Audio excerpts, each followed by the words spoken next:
The big story in Nigeria right now, or one of the big stories, has to do with a recent announcement by the federal government of Nigeria concerning cybersecurity, and that's the imposition of a levy, across board when it comes to transfers. Now, according to a group known as SERAP, they have actually asked the federal government of Nigeria to reverse that law within 48 hours. Now, the director of the group, Kolawole, said that the organization said the president's administration must, within 48 hours, withdraw the patently arbitrary and unlawful CBN directive purportedly imposing cyber levy on Nigerians. Now, joining me on the program at this time to make sense of this is Kolawole Oluwadare, is the Deputy Director, SERAP from Abuja, and also Basil Abia, co-founder Veriv Africa, that's joining from Abuja also. I also have Dr. Osinowo Ibrahim, member of the All Progressives Congress. But I understand that for now we have Basil on the program. Basil, thank you for joining me. Thank you, Dapo. It's an absolute pleasure to be on News Central yet again.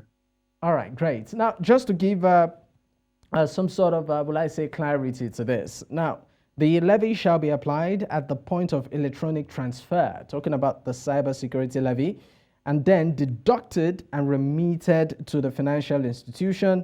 The deducted amount shall be reflected in the customer's account with the narrative Cybersecurity Levy. Nigerians woke up to that reality yesterday, that particular announcement. And that's, of course, in addition maybe to other levies when it comes to electronic transfers. My first question is this new directive timely? Well, it is definitely not timely. Statistically as well, it is just going to further burden Nigerians. You know the situation right now with inflation. We're at 32.3% headline inflation, 40% food inflation. So it means obviously purchasing power and the burden on our pockets continue to increase. An extra 0.5% levy to fight cybersecurity or to tackle the cybersecurity problem, which I must highlight is a national problem.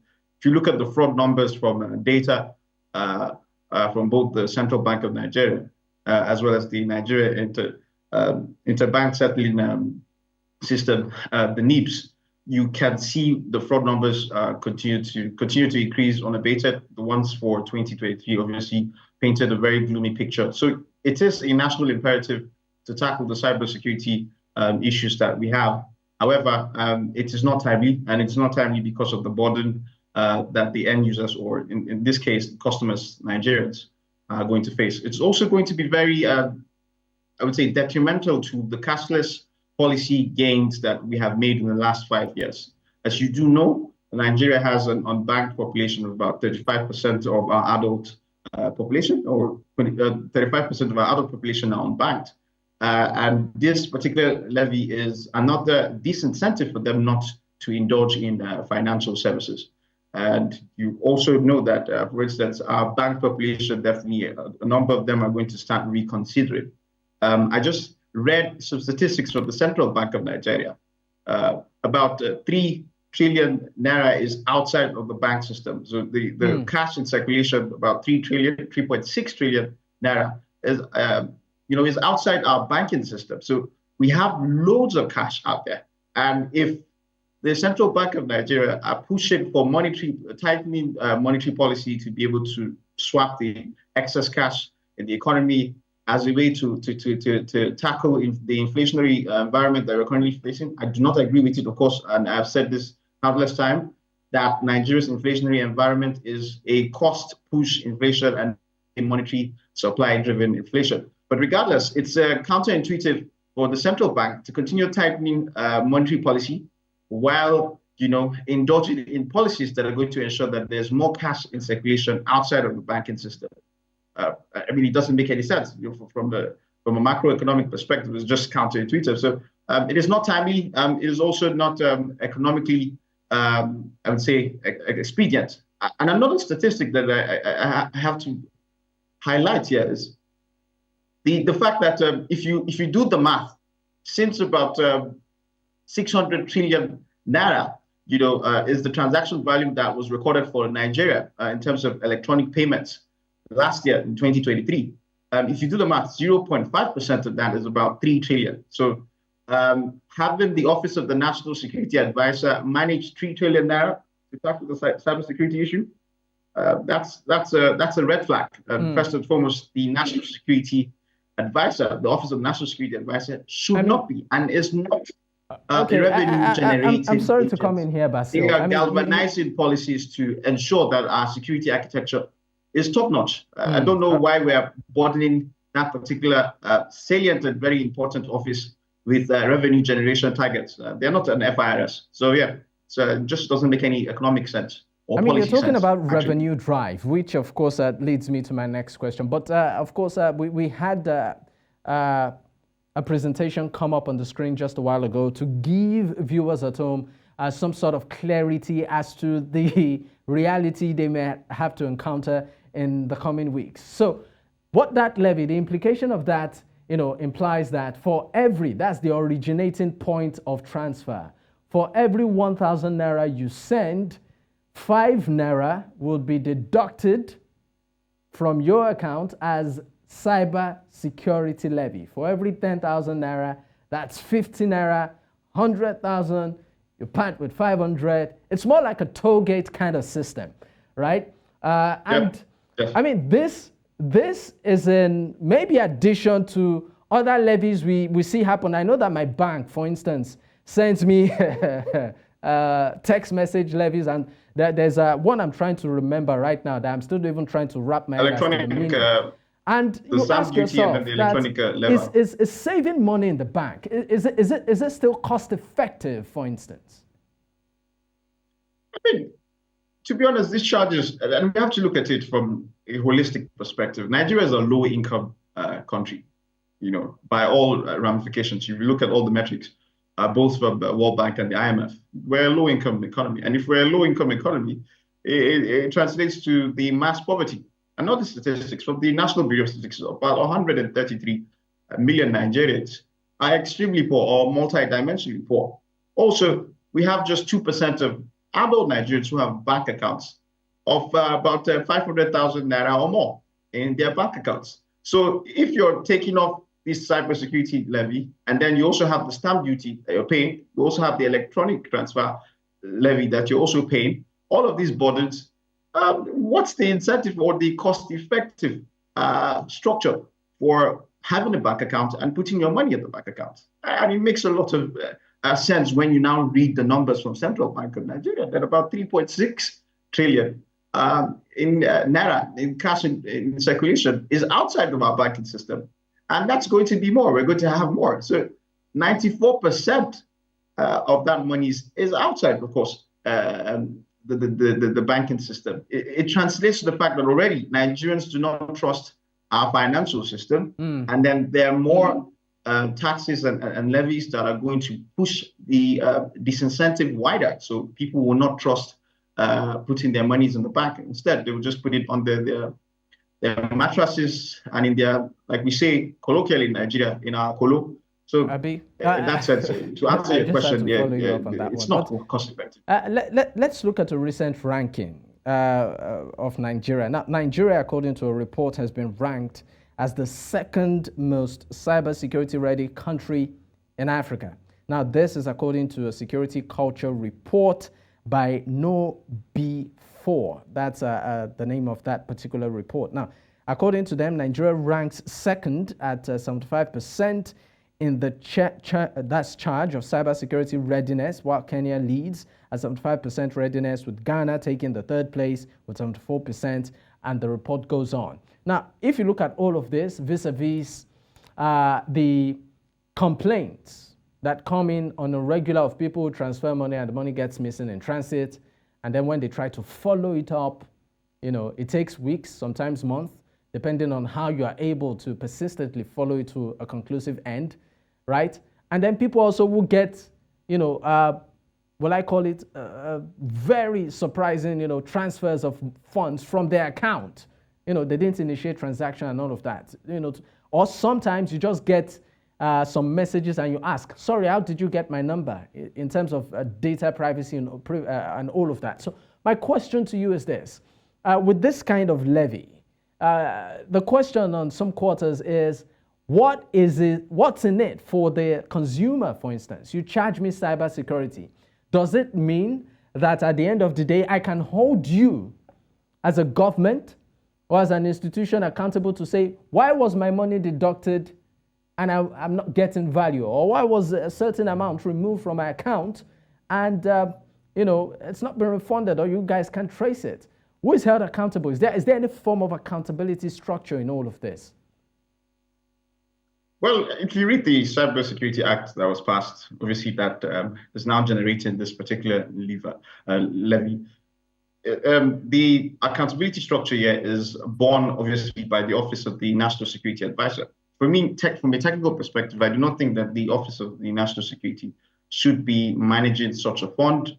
I do not even think there should be a fund. But if to answer your question, they are in charge of the accountability structure. So if things go haywire, once we commence implementation, and our fraud numbers, as you note, the fraud numbers come out every end of the year from the Central Bank of Nigeria.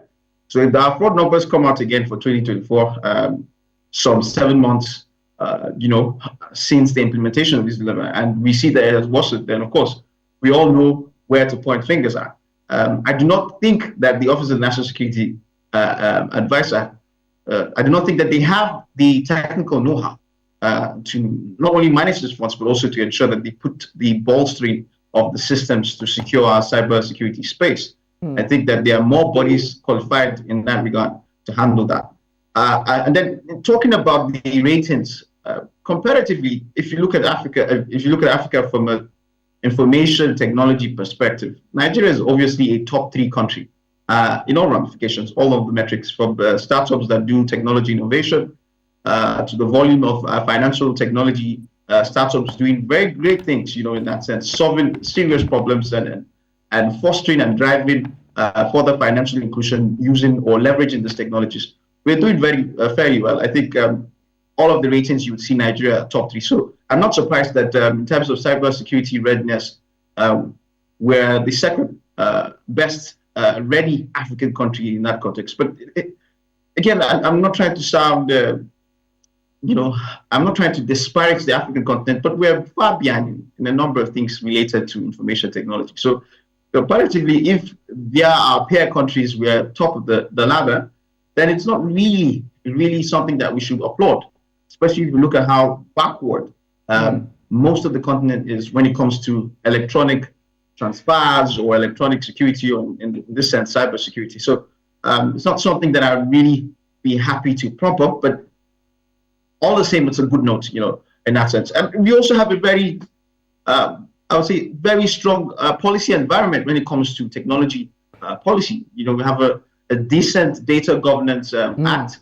The Cybercrime Amendment Act, of course, is a terrible amendment by all ramifications. The Advertisement Regulatory Commission of Nigeria Act, that's the ACON, Council of Nigeria, the ACON Act is also a terrible act. But comparatively, when you compare with other African countries, we have a number of acts that do very well. Our Startup Act, is top notch. I'm just waiting for implementation for NIDA and the Federal Ministry of Communication and Digital Economy. So yes, to answer your question, the accountability structure has already been spelled out in the Cybersecurity Amendment Act, and that accountability structure will be manned by the Office of the National Security Advisor. And I'm sure that, that particular clause would be responded to. But Basil, let's look at some of the exemptions to this particular act. It came up on the screen. I'd like that to come up right now as regards this particular levy, because it's really generating conversations across board. Now, there are some exemptions to it. Now, on the new cybersecurity levy, you can see that an overview of that. The exemptions include inter-branch transfers within banks, check clearing and settlement, letters of credit, bank recapitalization related funding, only bulk funds movement from collection accounts, savings and deposits, including transactions involving long-term investments. Now, looking at all of this, exemptions. How do you think that, is there anything peculiar about it? And also, do you think Nigerians will use it as some sort of window to sort of take advantage of and ensure that maybe they avoid paying these levies? So first and foremost, if you look at the exemptions, it's definitely going to encourage Nigerians to find or circumvent their way around not paying this particular levy. So you're going to find that interbank transfers would, I mean, if you do a statistical modeling now using all of the variables available, interbank transfers will definitely reduce. I don't know by how much, but it will definitely reduce. It's common economic sense.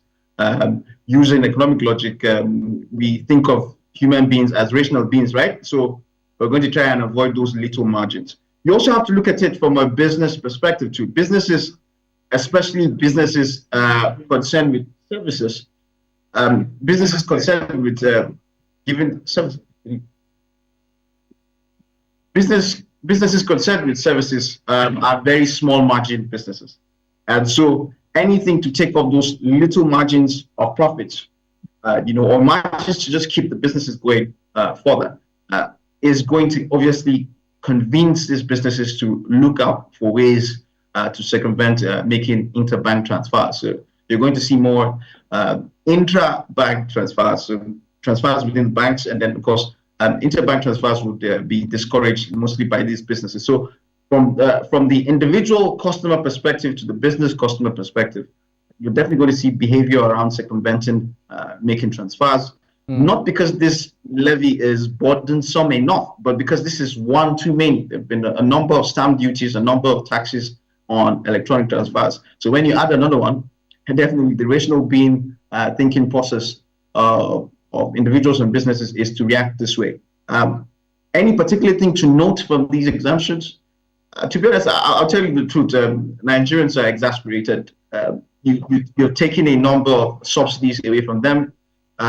You have increased, by virtue of the removal of these subsidies, inflation has dramatically increased. Food supply is very minuscule when compared to the demand levels, the domestic demand levels for food. So when you compile all of these numbers, all of these contexts, it's hard to see where people want to see the light in terms of these exemptions. Again, like I would say, this was a decision that should have been stalled because the past administrations obviously stalled on it. So I don't see why this is necessary to escalate. All right. I understand that joining me right now on the program is, of course, Oshinowo Ibrahim, is, of course, a member of the All Progressives Congress. Thank you for joining me.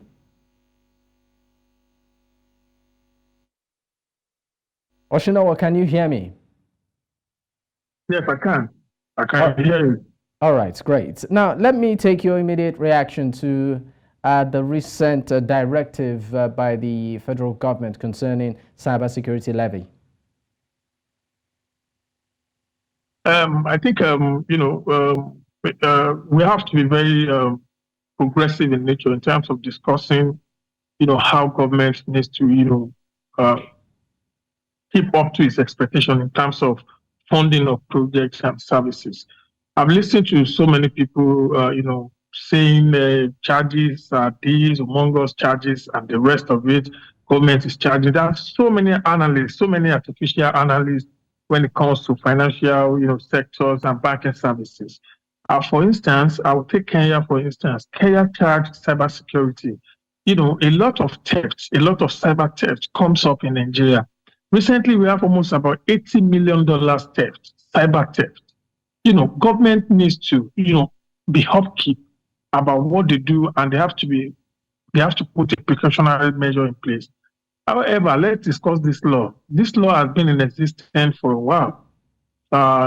You said the law has been in existence for a while. Because of the present inflation.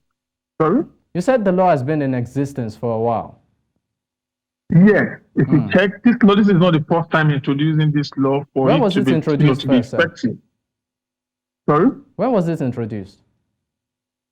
this is not the first time. In the 8th Assembly, I guess, this law was introduced, but the president at the time believed that this is not the right time for the government to make it effective to charge. And generally, I believe it's a progressive law.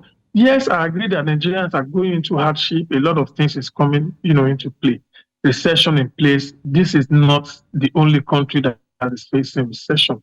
If you look at United Kingdom, for instance, though I don't like comparing us with those Western countries, but charges and levies on financial transactions are legitimate. They are legitimate levy. The questions I expect Nigerians to ask is that if I am charged for depositing my money in the bank and there is a cyber theft, how is government going to indemnify me? How is government going to reimburse me? Those are the questions I have with the law. I've received so many, memorandum from friends and allies that why is the government charging this? Why is the government charging that? I have my own issue with it as well. Why is the phone going to be domiciled in NSA's office? Why? I'm sorry, you said something about progressive, thinking and all of that. But I just want to put in retrospect, since this particular administration came into power, we know that before it came in, the price of petrol, for instance, per liter was about 180, 200. Right now, it's over 600 naira, depending on where you get it. In some places, even as high as 1,000 per liter. A bag You of should rice. know that. I'm getting at somewhere. We are talking progression here, and I believe progress is moving forward. A bag of rice used to be, I would appreciate if my producer can help me with some of these numbers, about, say, less than what it is right now. Now it's 80,000 naira plus, so I'm getting. I mean, even a bag of normal sachet water out there used to be about 100, 150, 200 naira. It's over 500. So I would like you to please break down what progress exactly is in this context, because right now, a lot of Nigerians are living below poverty line. And right now, you are telling them that outside the bank charges, outside the review of tariffs here and there, and we are even getting feelers that there might be a review on taxes. You are talking of Cybersecurity Levy. I was speaking with an analyst yesterday, and he said he has never had it before, that Nigeria seems to be the first country. It looks like the revenue drive has gotten to a point whereby it appears to be institutional exploitation. I would like your reaction on this. I know you. I believe you should be a journalist, and I am a journalist, and that is why I gave you some obvious instance. I would like your response. Let me respond to your question, and I'll take the layers. You said bag of rice is now 2,000 or 20,000 or 100,000. You said this, that, this, and that, and this. Don't forget that the Nigerian government under Buhari, under Goodluck Jonathan, is paying every month 357 billion naira on subsidy. We subsidize for Ghana, we subsidize for Benin, we subsidize for Cameroon, we subsidize alone. All these prices that you are mentioning, I'm a Nigerian, I go to the same market you are in, everybody is in the market, I can feel the pain as well. All these prices you are quoting, these are not generated by this government. These are prices from Buhari's government, from Jonathan's government. These are the inflammatory rates that have been occurred. Now, this president is trying to do things differently. Number one, ensure that the subsidy is removed.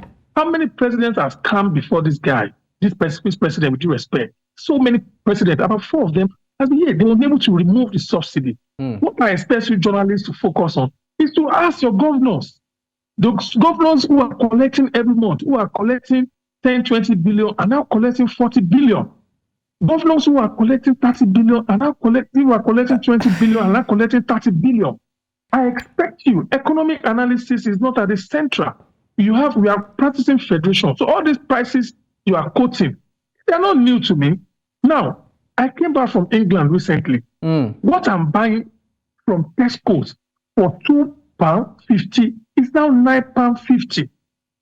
What I'm buying at £10. I'm sorry, you talked about England right now. You are trying to hang on this government, a government who is reforming the economy, who is trying new things. I'm sorry to cut in, and I'm sorry to cut in, and obviously this is entirely not personal, but when people compare advanced climes like England, like America, and then they come to Nigeria and want to place the same variables in a country that its economy is largely informal, I think is a misplacement. An average person there in those climes can afford the living standard there because they are well paid and there's social welfare.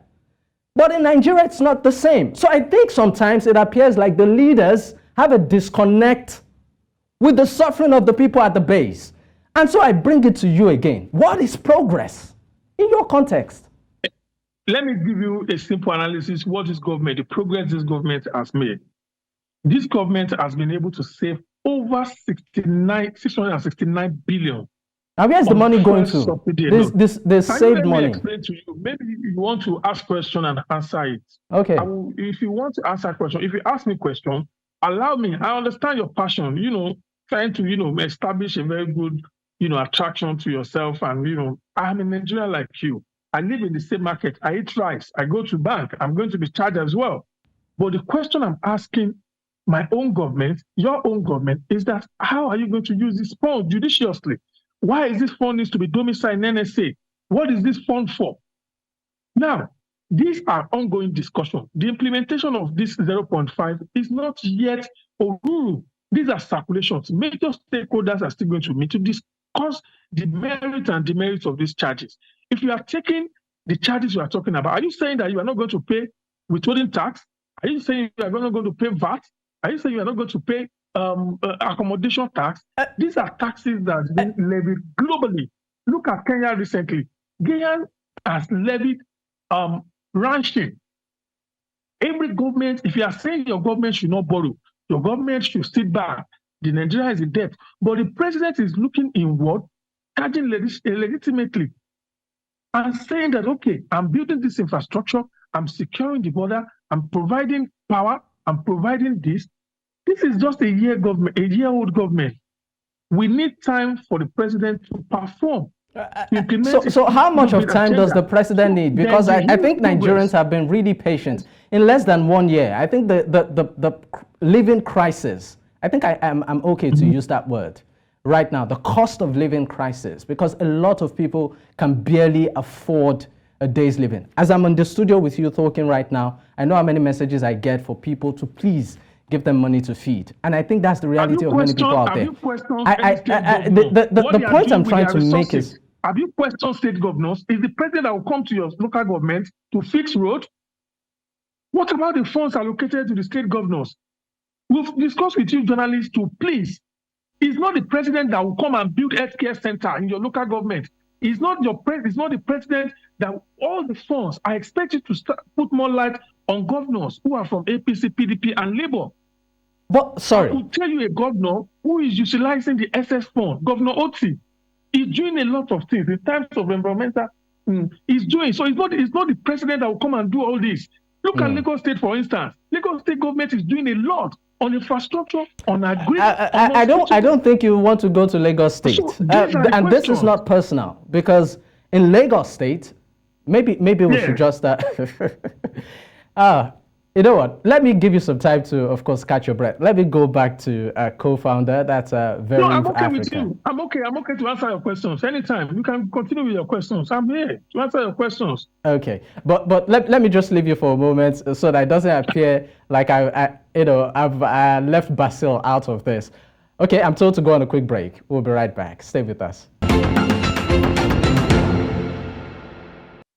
All right, you're still watching the conversation on New Central Television, and today we are looking at the new, of course, directive by the federal government concerning a cybercrime, where a levy starting in about 2 weeks from now will be imposed on electronic transactions. About 2.5% will be deducted a cybercrime levy for every electronic transaction done in Nigeria. Well, I still have on the program Osinowo Ibrahim, is a member of the All Progressives Congress, and Basil Abia, co-founder Veriv Africa, joining from Abuja. Once again, gentlemen, thank you for staying on. Let me start off with you, Basil. Maybe you would have some reaction to some of the things Oshinowo has said, but let's look at the economic implication of this in terms of the revenue drive for the government. How do you think this will pan out? Like I said earlier, using statistics from the Central Bank of Nigeria, cash in circulation outside of the banking system is about 3.6 million, estimated at 3.6 trillion naira. So if you're adding more charges, and in this context, if you're adding the cybersecurity levy, what you're encouraging is our banked population to start having second thoughts about having their monies in the banking system or indulging in electronic transactions. So you're going to see more cash transactions. You're going to see the cashless policy gains of the last 5 years derailed and eroded in the coming weeks and months. And you're also going to see people trying to bypass as many of the exemptions as possible, just to make sure that they avoid adding that 0.5% levy charge per transaction. Now, just to add to some of the perspectives, that were, highlighted by Mr. Oshinowo. First and foremost, while it is important to highlight the data with regards tax collection rates, Nigeria statistically has a very low tax collection rate, just about 10% of our GDP. However, we have one of the highest tax burden rates in the entire planet, in the entire world. We have a very high effective corporate tax rate, for instance. Our CIT, or corporate income tax, is about 30%, exactly 30%. But when you add the NITDA levy, and the NITDA levy is about 2.5% of profits. Sorry, you talked about Nigeria having one of if not one of the lowest tax rates in the world. But let's put that vis-a-vis the ease of doing business. Tax collection rates, sorry, very important that we put that disclaimer, tax collection rates. Tax collection. We have a high tax burden rate, but we have a very small or low tax collection rate. Okay, tax collection data. Is that what you're referring to, right? But I want you to put that in the context. Our tax collection rate is just 10% of our GDP. Okay, I want you to put that in the context of number one, the ease of doing business, the scope or the amount of thriving businesses in Nigeria, given the fact that a bulk of the businesses in Nigeria are SMEs, right? Small and medium scale businesses. And also, you also look at the business environment itself and the individuals too, their earning power. I mean, you know what an average graduate collects, as salary in a city like Lagos, for instance. So I want you to put that in this context. Yeah, and I'm doing just that. Is it fair? Is it fair? He's saying or is it at par, or do you think it's fair enough? No, I think you should get my argument here. My argument is not that we need to pay more taxes. My argument here is that our tax burden rates, the way we go about taxation, is burdening our SMEs. So while we have a low tax collection rate, for obvious reasons, the lack of automation in our processes, especially when it comes to bureaucratization. Second, the opacity and lack of transparency when it comes to managing taxes. And thirdly, the fact that there is a low trust when it comes to citizens vis-a-vis government. So for you to be able to have higher taxation rates, there has to be high trust. It's just basic social science. And Nigerian citizens do not trust the government with their own monies. So they're not going to indulge in paying those taxes when putting it in context to the per capita rate. Now, to tax burden rates, I'm sure you're aware of Taiwo Oyedele's led presidential committee on fiscal policy and taxes. Now, he highlighted something in one of the reports that he put out. We have close to 200 different taxes in the country, close to 200. So the tax space is already flooded with a number of taxes, levies that are just choking SMEs. already for industries, or those that are in manufacturing industries, they have about 20 taxes, 20 effective taxes that are choking their operations in terms of OPEX and operating expenditure. So when you put all of these into context, it is stifling the business environment. And now one of the reasons why Taiwo Oyedele's presidential committee was set up was to first and foremost streamline our taxation policy environment. With that taxation policy environment streamlined, we're going to see definitely a rise in clearer tax lines, but also a reduction in tax burdens. So right now, our current tax policy environment burdens most of our SMEs. Don't forget, the bulk of our employment in the formal economy comes from SMEs. In our informal economy, of course, as you do know, the largest employer of labor in Nigeria is the informal economy. And the informal economy also takes a huge chunk of the tax burden. Okay. You know, they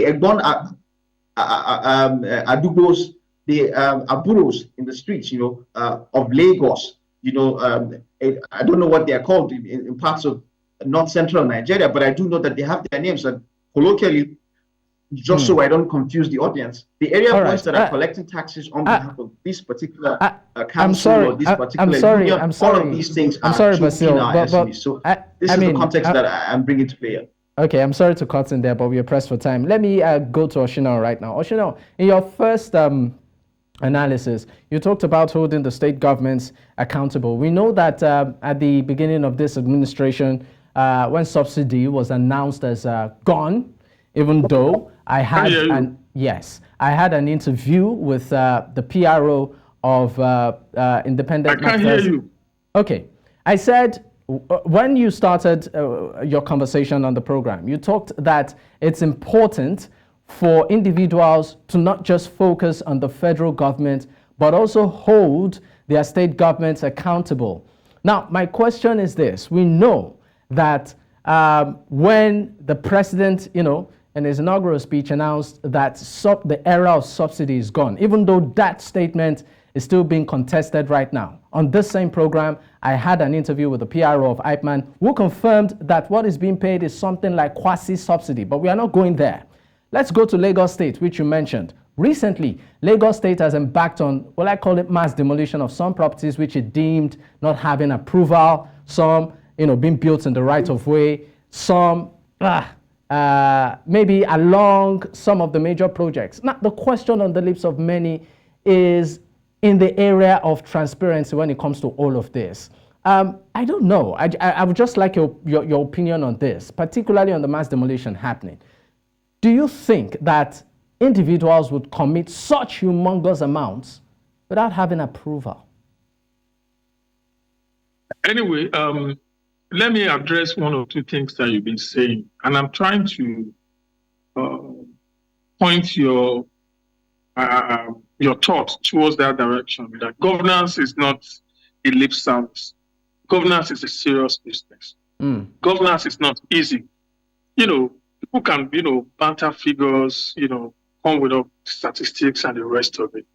But when you assume that position as a leader, when you are elected into office, it's a tasky job. It's not a sweet job as, you know, a lot of people believe in. I was trying to I appreciate what my colleague said there, that, you know, taxes in Nigeria are very, very moderate. If you go to Kenya, Ghana, most of the internally generated revenue is on taxes. This government has been failed on taxes. You know, a lot of people will come and say that the president should do this. If anybody won't give birth in a local government, to call on the president. We are running a federation, for God's sake. Most governors, I'm going to go back to what I said earlier, most governors has one of the FAC increase now. Some of them are collecting 10, 5 billion. Some of them are collecting 20, 30 billion now. And I cited an example what Lagos State is doing in terms of revenue and investment portfolio, in terms of infrastructure, in terms of health, in terms of, you know, rail services and the rest of it. So the question you are going to ask is that I am being taxed. Is my tax burden shown in terms of infrastructure and other things? I started a governor for you from Abia State, who is from a Labour Party. Those are the governors I would like to discuss. He's providing one of the basic infrastructures and basic, you know, economic policies for Abia State citizenry? So these are the questions that we need to ask ourselves. You know, my colleague rightly said that Nigeria is one of the lowest taxed countries. I'm citing other states for you because we are running a federation like what America is running, but not a full-fledged.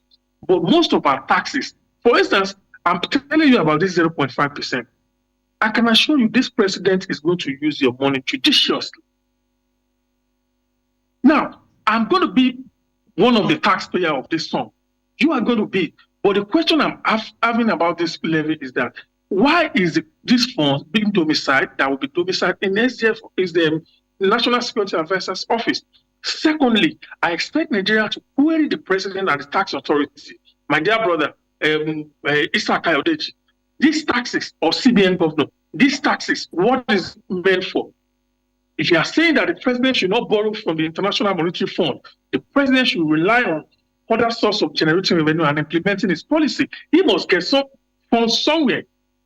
But what I can say as a member of the party and also a Nigerian is that this current president, I can't say for other words, is going to use the tax revenue or levies judiciously. Now, let's go back to Lagos State. Okay. Excuse me, let's go back to Lagos State. You know, Lagos State is, has been designed to be a thorough, construed metropolitan state that anybody in the world will come to Lagos and live successfully. You know, if you look at all the cities in the world who have the idea in terms of water ranging and lagoon, let's take a city in England like Liverpool, who is also one of the best, aquatic cities. Most of their waterways and channels are being tailored towards development. So if you are saying that people who build, I've seen a lot of people that build right on the waterway. Even in the estate I lived in, there's a particular guy right now. We have to call Lagos State building control to come and stop him. The construction right there. Because the guy deliberately was claiming that somebody allocated the land, but we investigated. So the question, I'm sorry. You can't build on the canal. I'm sorry. I mean, you said quite a number of things, and I understand scenarios like this. But one question people still keep asking is, there must have been some sort of approval. A name must have been, attached to a signature that the person presents a paper, and then at the end of the day, it goes into such. But you said something. Listen to Tokunbo Wahab. Sorry, let me correct that impression, please. Let me correct that impression. Okay. Listen to Tokunbo Wahab. And I can call him if you want him on the program. Of course, we would appreciate. Honestly, we would appreciate. We've been trying to get him on the program, and for some reason, he's always been busy. So would appreciate if he's willing to talk. He has a lot to do, a lot of issues on his table to do. But I can tell you, I'm not a spokesperson, but he's my very good friend. Let me tell you, most of these people living in Maryland, Mayday, and Odoyalaro on that bridge, the gazette on that bank, that river bank, has been approved for no building approval since 1975. Mobolaji Bakantomi. I forgot this governor's name, if I'm right. So most of them has a partial approval to leave 200 yards to the what is it called, to the waterway. I'm sorry. I understand you. See, Oshinowo, to be honest, I understand you. But the question I keep asking is the government itself doing some sort of internal house cleaning to ensure that there is no parallel operation, running within its government? Why I'm saying this is this. I cannot imagine an individual commit 100 million, for instance, into a property development and cannot afford maybe just a few millions for due diligence. I want to believe Lagos State is that advanced to be able to clamp down on the building and say, you know what, stop construction, this is against the way. So it means I'm sure if you have lived in Lagos for more than 30 years, you will see a situation I'm saying as much as the Lagos State government, because you said you're good friends with the commissioner, I feel it's also, because also in a way it indicts the government, should do internal cleaning. But this is what I'm saying. Don't you also think this moves also sends a signal to the international community that please be wary of Lagos? If you invest your money, you could lose it overnight? No, that's absolutely wrong. You can't say that on the air. That's absolutely, you are. I'm sorry. You know the reason why I'm saying this? I had an interview with someone from South Africa. I had an interview with someone from South Africa, and he said that is the impression he got. That you use for a state. How can you say Lagos? Can you check the GDP of Lagos State in terms of foreign direct investment portfolio? Lagos State is the economy of Lagos State is more than Burundi, Rwanda, or what is it called, Mali, altogether. So Lagos State, particularly in this country, Lagos State attracted one of the best foreign direct investment. And let me refresh your mind. Most of the investment portfolio that comes into Nigeria, tailored into even the Siemens investment that comes into this country, comes into Lagos State government. Check all the head offices of company multinationals in Lagos. So you can't say Lagos State is because somebody built on the waterway. So everybody should be wary of coming to Lagos. So what about people who are building large-scale investment and industrial, like Nestle, said, Siemens, and other giants and oil and gas sector operation? Walter Smith just built one of the best gigantic head office edifice on Global Street. So what about that? So we have to be very careful in our reportage. You can't label a state and say because somebody is building on the waterway, so the governor has sent packing all the investments, or the government does not attract. That's the negative reporting, and I think you guys should look into that. You can't say that. See, you have to inquire. I'm not saying it. Please, I also would not like you to take me out of context. I said, don't you think that is the kind of message? Because I'm sorry. That's why, please, can I say something? That's why it's always important from time to time, if government, attends interviews. We've tried to get to Kumba to talk on the program to explain to the people what exactly is going on. It's been difficult. Right? So I would appreciate it if you can reach out to him to speak to us so that he can enlighten the people. If you want him to come to your channel, your reportage needs to be balanced. Because I'm telling you, the government of Lagos State is doing a wonderful job in terms of ensuring that you and I I'm sorry, but with what we are seeing, even though we understand where the government is coming from, we also, I believe, have the responsibility to convey the mind of the people. That is the impression quite a number are having. And that is why we need clarity on this. Do you know the implication of building on waterways? It's not all about the waterways. Some of them didn't build on waterways.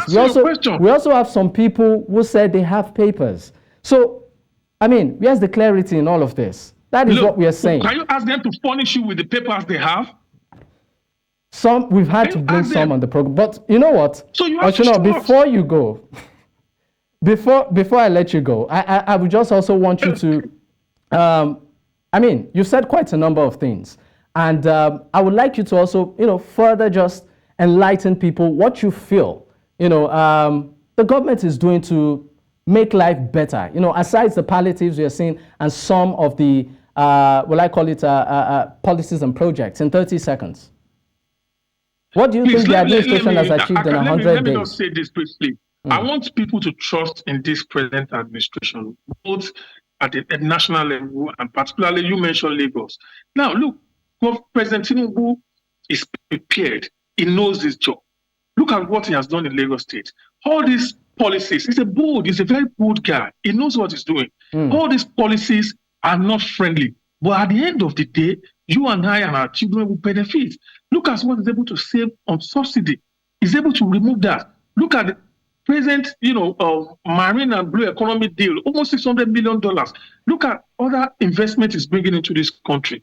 Look at what he has been doing in terms of managing the economy. Dollar is almost about 2,000 or 2,000 plus.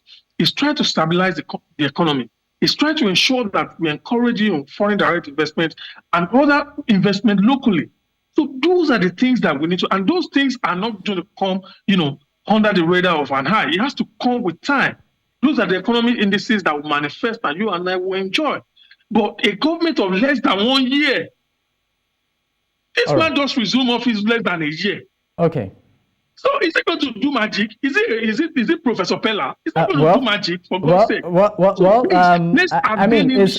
Nigerians have let him do what he knows to do best. Okay. That's what I will encourage our people to please work with the president, pray for him, and encourage him. If your leader is blessed, you are I'm blessed sorry, as well. I'm sorry, Oshinowo Ibrahim, but we need to go. And I believe that Nigerians too have been really patient with the government, and maybe they will continue to stay patient, hoping for the promises to come to fulfillment. But gentlemen, I'd like to... I can assure you that will come to pass. Yes. But Basil, just before we go, 30 seconds, your final thought. Well, I just wanted to correct Mr. Ibrahim Oshinowo. The statistics about $600 million investment for Maersk is incorrect. According to Lloyd's List, and Lloyd's List have been doing journalism regarding ports and the shipping industry for over 200 years. According to Lloyd's List, they asked the leadership of Maersk, and they said they had no idea that a conversation about investments was had when he met with the President, Bola Ahmed Tinubu. And just to add, of course, to conclude, I would say that we have to be very careful with the sort of taxation environment we're trying to engineer for Nigeria, especially when it comes to, just the social temperature, the national temperature. The more burden we add on the people, at one point in time, the people are going to react. So we have to be very careful about that. We have to think about all the ways to increase revenues. And there's the easiest low-hanging fruit for increasing revenues right now is to increase our crude oil production. The last 3-4 years, we haven't met our OPEC production quota, and they keep reducing the production quota, and we keep losing. Last month, we only produced about 1.1 million.